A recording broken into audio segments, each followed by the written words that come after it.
Hi, and welcome to another Mental Health Mondays. We are so excited as we have one of our community partners with us coming from IVAT. Her name is Kalina, and she will be talking about sleep, mental health, and circadian rhythms. Kalina.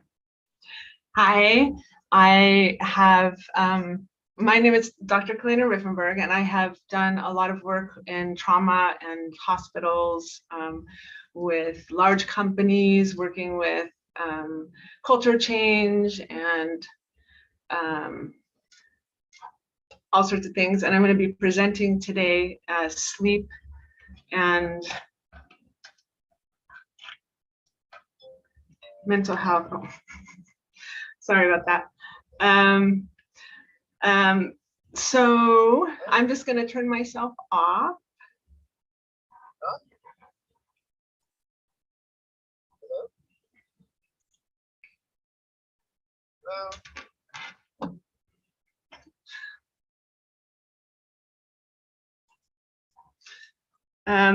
So why do we sleep?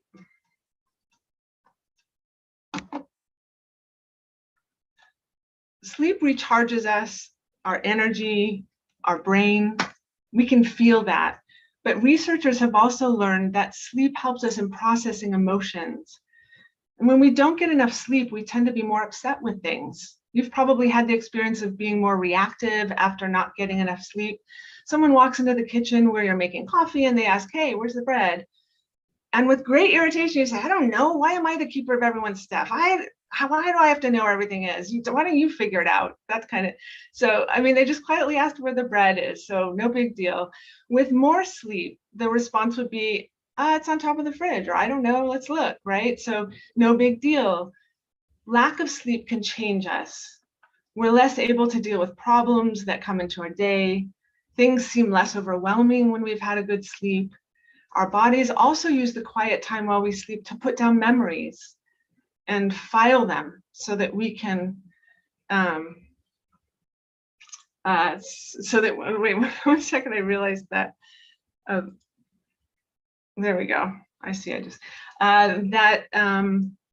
our bodies, sleep helps us concentrate, that we might be talking to an old friend and we can't come up with a name and we're tired, but we would have no problem when we rested. So sleep is also a time when the body repairs itself. The majority of people began to get access to electric lights just 100 years ago. It's not very long ago. It's not certainly enough time for us to physiologically and biologically adapt. Before that, the coming of night meant that there was not much light around, right? You had a candle, maybe it's very gentle light. People were, or maybe even a gas lamp, but people were suddenly able to continue daytime activities way into the night. And what happened is it opened up the possibility of extending commerce. People can make things and sell things, and it allowed people to work past sundown and way into the night, as I said. So now we have more light sources that shine directly into our eyes as we watch movies, we work on computer screens, smartphones, e-readers. 20% of people in industrial areas of the world also work night shifts. And it's been shown that those working the night shift are more likely to have medical problems, especially an elevated risk of cardiovascular and metabolic disorders, but also they have more psychiatric and behavioral disorders. It's not just night shift workers who are negatively affected by human-driven light. After sundown, it's that light's everywhere. We have street lamps, we have lit signs, lots of really bright indoor light, right? Your kitchen is bright, or maybe some people's are, but many people also sleep with the light on in the bedroom. And 36% of adults have light in their bedrooms just coming from the TVs or computer screens. So it's not necessarily something they're trying to do, but it's there. And light is a cue to the circadian rhythms in the body. So constant or unnatural timed light can mess up biological and behavioral rhythms. Circadian rhythms are cycles that are part of the body's internal clock running in the background all the time to carry out essential functions and processes. one of the most important and well-known circadian rhythms is the sleep-wake cycle. That's what we usually connect it to. And that's what we're focusing on here. Different systems of the body follow circadian rhythms that are synchronized with a master clock in the brain, so to speak. And this master clock is directly influenced by environmental clues, especially light, which is why circadian rhythms are tied to the cycle of day and night.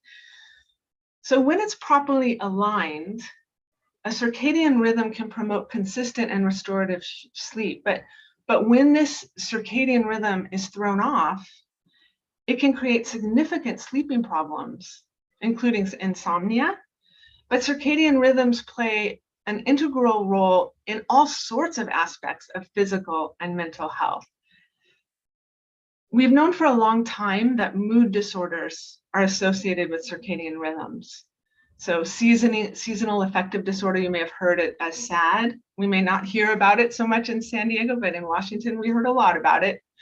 And this happens as depression in the winter comes, and that's because the days are really short and there's not enough natural light. There might be more clouds, that kind of thing. In fact, sleep and circadian rhythm disruption is used to diagnose some psychiatric disorders even because they're so tightly connected. You've probably all had some experience when a change in your sleep schedule affected your performance or your mood during the day after. Maybe you stay up really late for a party, or the next day you're kind of, even if you didn't drink a lot or something. Even our 1 hour time change though, from standard to daylight savings and back, maybe the effect was just it was harder to get up in the morning, but that 1 hour time change is enough to make a difference for a lot of people. And our circadian rhythms can adjust to gradual changes in daylight hours as we move through the system, because sunset time changes by only 2.8, like 2 to 3 minutes a day. And our bodies can seamlessly adjust to that, no problem. But sudden changes in the light dark cycle can make a difference in how we feel. So jet lag is an example of disrupted circadian rhythm that many people have experienced. Though the symptoms of jet lag are temporary, they happen because there's a disconnect between the body and the messages coming in from the environment. And people's bodies struggle as they try to synchronize. This can be a 14-hour difference or 12-hour difference. And their body's internal clock is directed by, we're actually directed by genes, which I was really surprised by. These genes tell other cells in the body what to do and when. And each organ, each bodily area, the gut biome included, which is not even, they're not even us. They're like external creatures that live within us. Even they are directed by these genes. And the genes are connected to an efficient 24-hour cycle, but are shifted by light, dark, by sleep, by activity levels and timing of them, and by meals. And when the light-dark cycle is changed, that clock gets offline, and this leads to sleepiness during the day. The hormone systems get confused. People have gastrointestinal problems.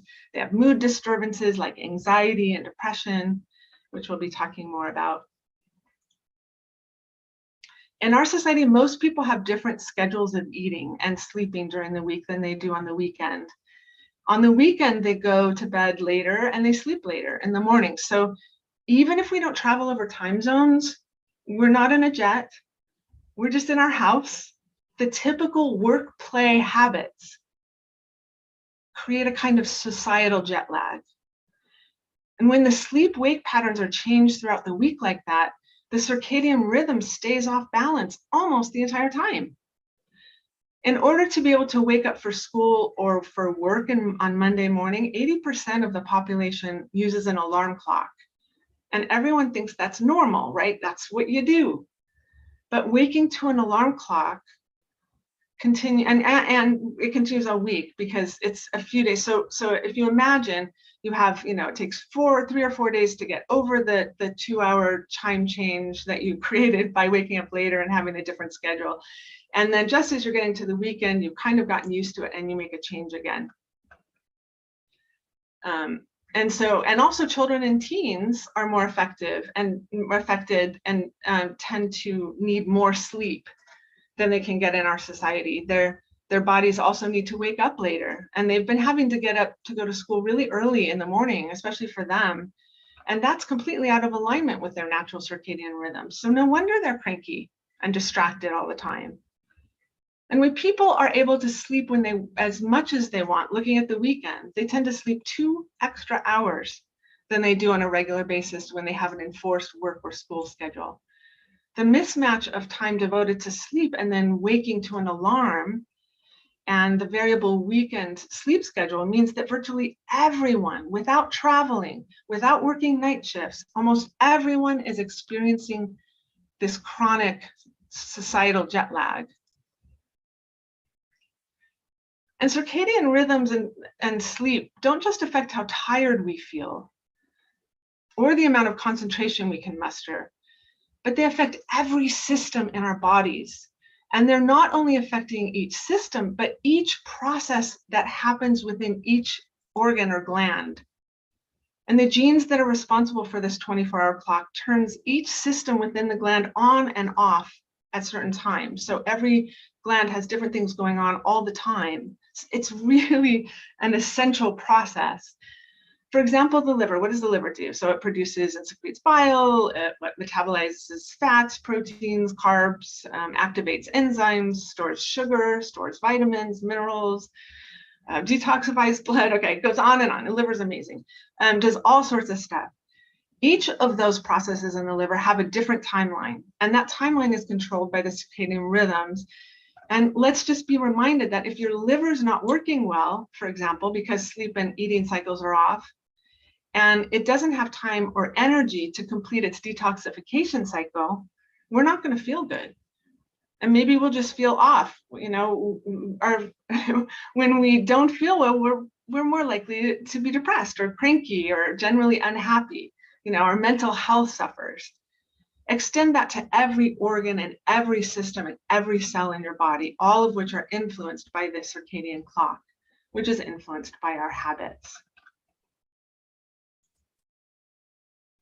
Sleep inertia is a feeling of grogginess or the sense of wanting to go back to sleep. Probably all of you have experienced this. You know, you've got to get up, but you just want to go back to sleep. Usually it happens after a long sleep period. The symptoms of sleep inertia are the most noticeable when we first wake up. On a good day, sleep inertia will go away after maybe, 15, 20 minutes, 30 minutes. On a bad day, sleep inertia can hang around for a long time, for hours. Sometimes the entire day is like I got off on the wrong side of the bed. That's what that is. The symptoms of sleep inertia usually start when we wake up from an extended period of sleep. And it can happen after a 3-hour nap or in the morning after being awakened.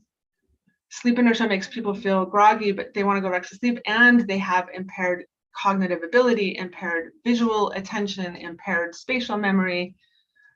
So napping can be great. It can really help when we haven't gotten enough sleep, but when a nap is more than 20 or 30 minutes, then sleep inertia can hang around for a while, and sometimes the rest of the day. It looks like kind of low energy, maybe even a little depression, a sense of like lowness and maybe sadness. And again, nothing wrong with the power nap, but generally keeping your sleep and wake cycles consistent is really helpful. And sleep inertia can be worse when we wake to an alarm. So sound-based shock us into waking up, right? We're waking up abruptly. It causes high blood pressure. It causes, the heart rate increases. And because you already have that going on in the morning a little bit, but it really expands it. And it increases your blood pressure. The alarm can also add to your stress levels. So it gets your adrenaline going, right? Your fight, flight hormone rushing through your body first thing in the morning. And our sleep goes in cycles. You know, we have the deeper sleep, we have kind of a sleep where we're dreaming, we have a lighter sleep. Those are not official terms. If we woke up naturally, we would probably kind of move out of a light sleep, getting lighter and lighter until we recognize that we're awake. Starting the morning with an intense, loud noise may pull you out of a deep sleep and doesn't allow you to finish this kind of sleep cycle that you're in. Instead of waking up after 7 or 8 hours of deep altered consciousness, which should be a gradual awakening gathering over a few minutes, the alarm doesn't allow us to sit with our dreams or bring our attention into the reality of the day and transition from sleep, where we're not consciously thinking to like making decisions and figuring out what we need to do, what's our to-do list, and there's such different states of consciousness. And waking up to an alarm is harsh for both the body, but it's also harsh for the mind, as we can see. And it can lead to more anxiety and depression. Instead of waking up to an alarm, try gradually waking up to natural light. And it feels way better. Position your bed so that the sun or the morning light hits your bed as it rises. Crack open your blinds, your curtains, so that light can shine through the windows. If you've had to get up before the sun, put your lights on a timer and put the lights kind of away from the bed so you can wake slowly to them. Even if you don't have morning light or you have to wake up earlier, try to wake up at the same time every day. This helps your body to align with your sleep schedule. And if an alarm clock is necessary, rather than a sudden shocking scream to wake you up, there are alarm clocks that shine light into the room first and a little bit more over 10 minutes or something. And it kind of replicates the sunrise, and it gives your body time to move out of the sleep cycle that it's in and onto a lighter sleep and into waking. Just like an old clock, biological clocks have to be adjusted to the correct time every day. So light's detected by cells at the back of our eyes called photoreceptors. And most photoreceptors detect light so that we can see, right? So we can move around the world. But our eyes also have a type of photoreceptor that just detects the timing of light. And when it detects the light, then it sends signals to the main timer in the brain. And that's how we set our clock. So many blind people even still are able to set their clock via the rhythms aligned with the sunlight, even if they can't see. And then the newest disruptor to our circadian rhythm are these LED screens. Of course, I mentioned them earlier: phones, computers, TVs. They all have LED. And this LED emits huge amounts of blue light. So the blue is the color of the light that those photosensitive cells that I mentioned in the eyes are best at detecting. And when this blue light comes from the sun, it's a good thing, right? Our brains get the signal from the photoreceptors. It's daytime, stay awake. And it stops the melatonin from being released. And when the sun sets, there's no more blue light, so the brain responds by increasing the melatonin, which makes us sleepy. So now, if you turn on an LED light after dark, this blue light will be detected by the light cells in your eyes, and the brain can't tell the difference between that blue light and the blue light of the sun. So even though you might be in bed, ready to go to sleep, your brain gets the same signal. It's daytime, stay awake. And the brain tells the body to produce less melatonin and other chemicals as well, by the way, and means that falling asleep is harder even at bedtime. So to keep from confusing our circadian clocks, we should, if possible, try not to use electronic devices or those LED screens, at least after dark, or at least not right before bed. A circadian rhythm that's off can increase insomnia. It can make a difference to both the quality and the duration of sleep. And it can make people feel sleepy and tired all day because their sleep cycle isn't in line with their circadian rhythm. And the systems in the brain that are responsible for emotion are regulated by circadian rhythm. Changes in your sleep cycle can lead to cognitive, behavioral issues like reduced focus, reduced vigilance, attention, problems with motor skills and memory. All of this can lead to a reduction in productivity in your life or at work, work performance. Lots of mistakes, more mistakes are happen because of this, and reduced efficiency, of course, even accidents. Circadian disruption can also lead to mood swings and mood changes, aggravation of anxiety and depression. And daytime sleepiness can last all day when the circadian clock is not aligned. It makes meetings, if any of you have been in a meeting, it makes meetings more painful, driving more dangerous, and working or school more difficult. Plus, we're just more emotional and not as clear-headed as when we get a good sleep, with fuzzy brains, sadness, crying, a sense of not feeling as much. A sort of dissociation can also happen. I mean, we're just happier when we get restorative sleep, so it's worth making it a priority. Meal times and consistent eating patterns can surprisingly also have a lot of influence, surprising amount of influence on circadian rhythms, and can also confuse them. The body clock takes cues from the sun, but also from when you're exercising, especially if you're exercising hard, or when you're eating food. It assumes food would be taken in when people are active, or you need to be active. Eating in the middle of the night or just before bed says to the digestive system that it needs to get going. It shouldn't be resting right now. Or don't have time to do the cleaning out because you got to digest all this new food. And the cleaning is done at a quieter time. It's a gentler process. And so there's a disconnect. Since each organ has a different working and cleansing schedule, eating out of alignment with the circadian rhythm also means that organs may not be able to do as efficiently do the different work that they need to do, because now they're doing two things at once, or now they're confused. They should be cleansing, now they're trying to digest, and it's confusing for them. I mean, it doesn't work very well. So they have more difficulty absorbing and using nutrients. They're just not as efficient. For example, eating at night impairs the ability to process sugar or glucose. Eating at night also makes it difficult for organs to keep themselves in good working order, because most repairs are also done at night. The digestive system, but also the muscles, the brain, the organs, the lungs, the entire body detoxifies, cleanses itself, and repairs at night. So they can be ready for the next day. I mean, imagine if they never cleaned, like it would get pretty, yeah.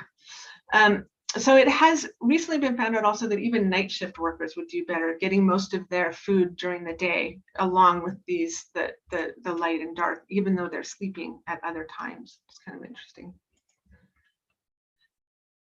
Too little sleep or low quality sleep can lead to overeating. So you're not getting enough sleep, you're more likely going to eat, and unhealthy food choices as well. When the circadian clock is not in sync, people feel more hungry. They tend to get cravings for high calorie foods.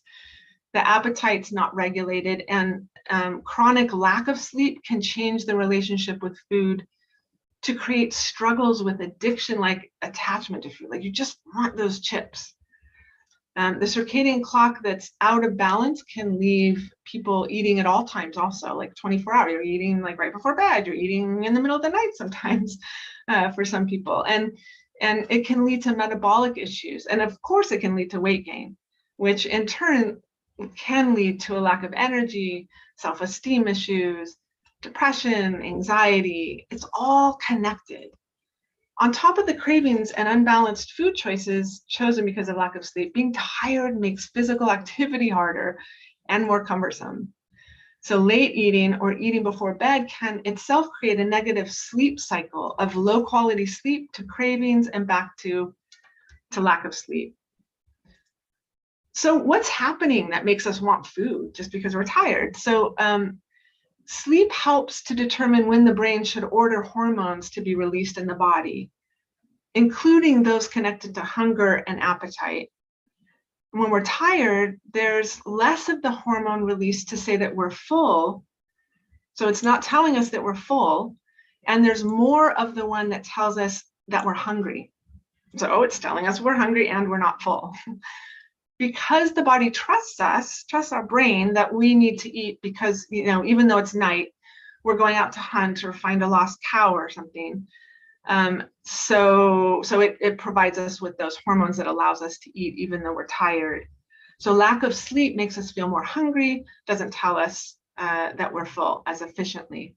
This means that we're more likely to eat, more likely to eat more, we're more likely to also be up, lots of different hours. So if we're up more, we have more chance to eat.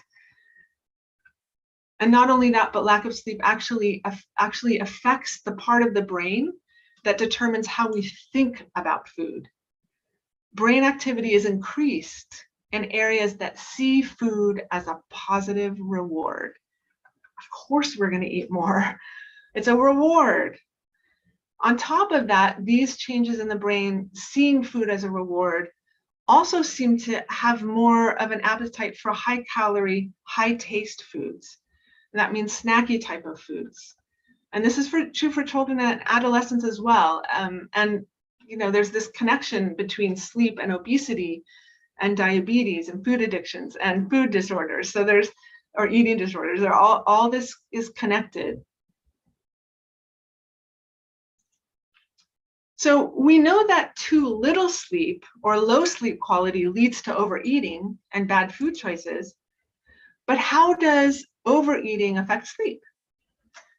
So after eating, especially after a large meal, the body devotes a lot of energy to digesting that food. The digestive process can take hours. When we sleep, the digestive system also sleeps. Well, it slows down. It doesn't really sleep. Remember, it's cleaning and that kind of thing. So sleep is not compatible with the digestive process in the stomach or the intestine.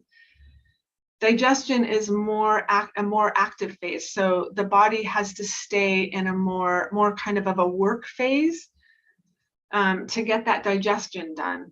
And if the body's in a work phase, how can it completely drop into sleep, into a deep sleep, when it's having to create energy for digestion? And meals with more sugar, including white starches, low fiber, higher amounts of fat, especially saturated fat, lead to less sleep. And also, of course, there's a discomfort. If you eat right before bed, sometimes there might be, especially lots of pizza or something, there might be a little bit of, or a lot, whatever, acid reflux, there might be some heartburn, indigestion, all leads to less depths of sleep, bloating, whatever, when we eat, we have more calories, which is energy. And this is also really important that I don't hear much about, but our temperature when we go to sleep tends to be cool. So as we're getting tired, as our bodies, our circadian rhythm is getting ready for sleep, our body naturally cools down, our core temperature. But when we eat more calories, we're increasing the body temperature, and that body temperature is increased above the ideal for sleep temperature. So sleep is going to be more difficult or just less peaceful, less deep.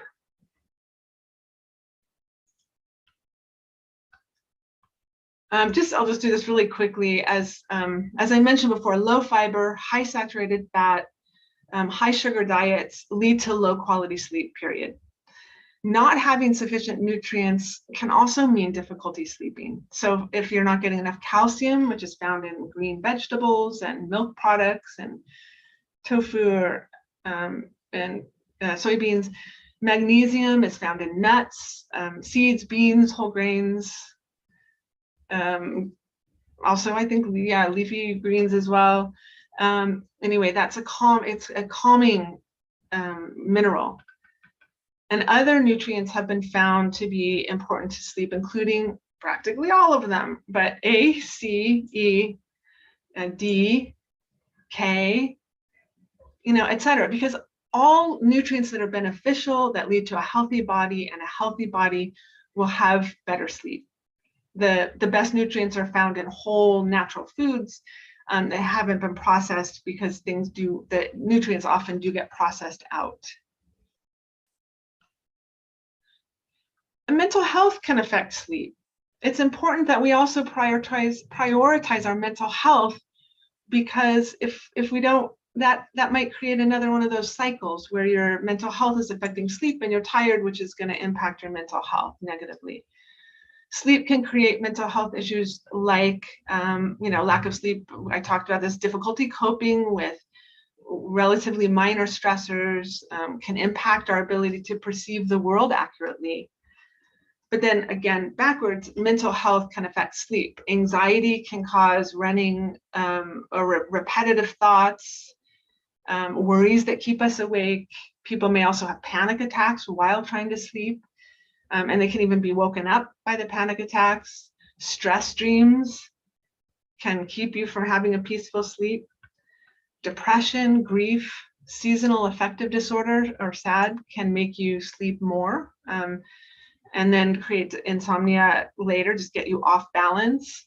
More sleep isn't necessarily better once you've had that 7 or 8 hour mark.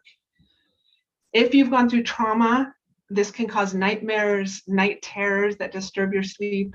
You might feel unsafe or uncomfortable in bed or in the dark.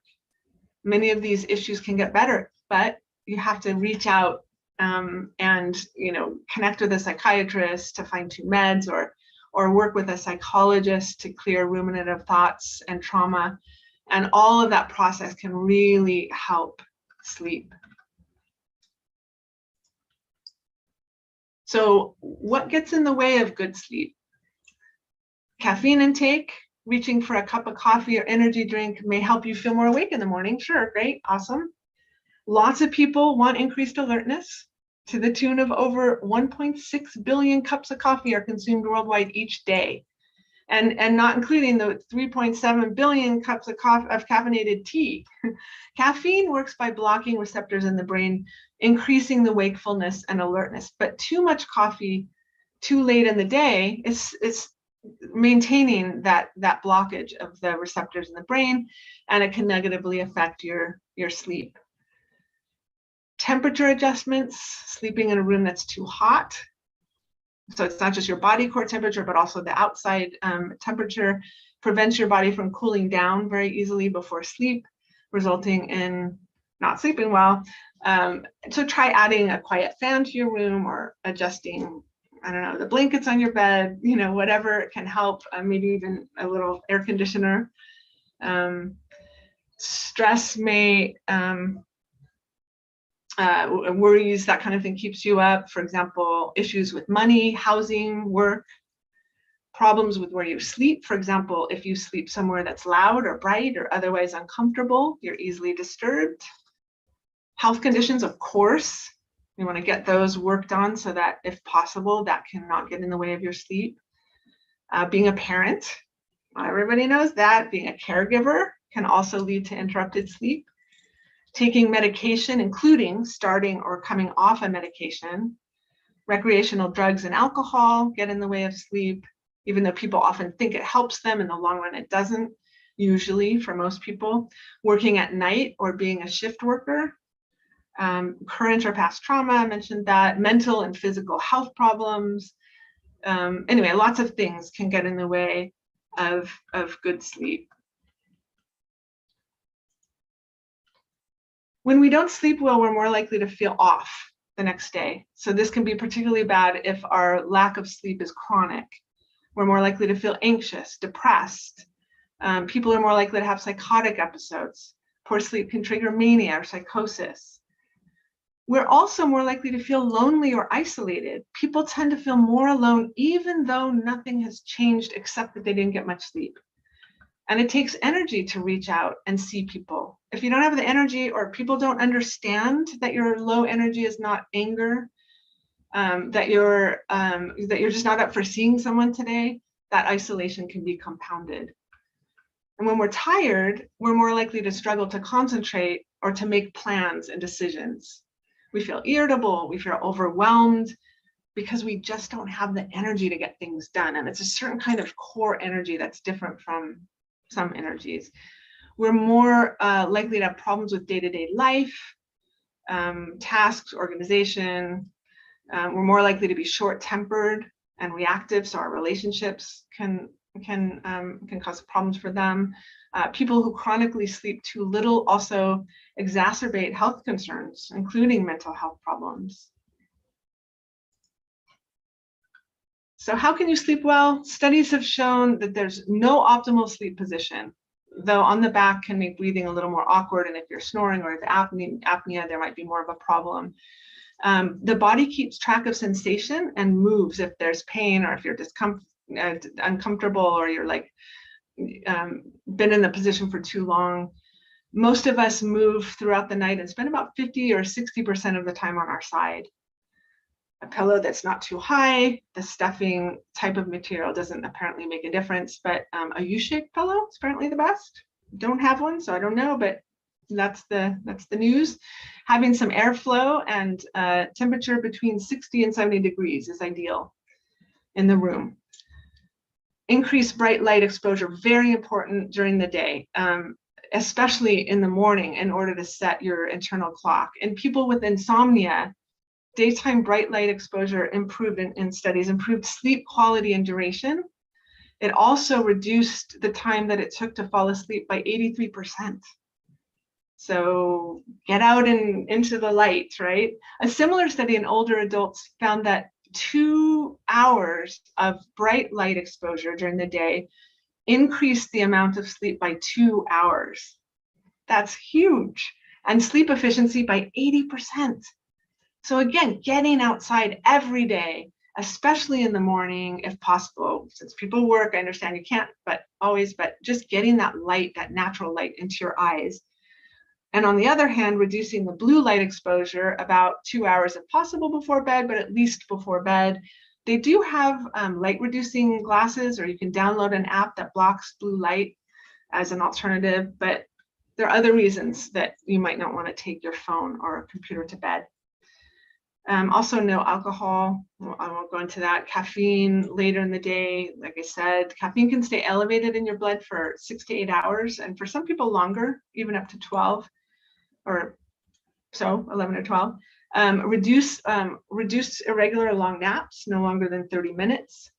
Make consistent bedtimes and wake times. And then they do have some natural substances like melatonin, L-theanine, magnesium, valerian. They have others as well. Check with your doctor though to make sure that makes sense for you. It's better than a sleeping pill if possible, but certainly sleeping pills are warranted at times. And then optimize your bedroom as much as possible. So it's nice to have a clean room. It doesn't seem like you're asleep, you don't know, but you kind of do. Cool, dark, quiet, beneficial to sleep. And then relax. Try to make a time to meditate, take a bath, read a book, listen to music, relaxing music. Do gentle yoga, something that helps you to let go of the day and move towards night and move towards sleep. And don't overeat or eat late. Exercise during the day, but not before bed. And try not to drink too many liquids, of course. In conclusion, so with all of this knowledge and understanding of how sleep can make life better, why do so many of us not prioritize it? Our culture tends to value accomplishment, right, and productivity, and all, getting stuff done, and movement, and over sleep. So we might have to stand up for what we want, what we need. Nightlife, late night eating is normalized. Technological advances over the past century, particularly again the cell phone, the LED, 24-hour entertainment with the phones, have been particularly harmful in synchronizing our circadian rhythms. So we know that sleep is important to a number of brain and body functions engaged in processing daily events and regulating emotions. Again, learning, memory, attention. Poor sleep can make it difficult to cope with relatively minor things. And even, again, you can even see the world differently. It can really change you. So I encourage you to make sleep a priority. I hope this material has been helpful. Are there any questions? Excellent, wonderful. Thank you so much for this very useful information and very thought-provoking as well. And so we will post this on our website along with additional resources. And if there are any questions, feel free to reach out to us. Again, thank you so much.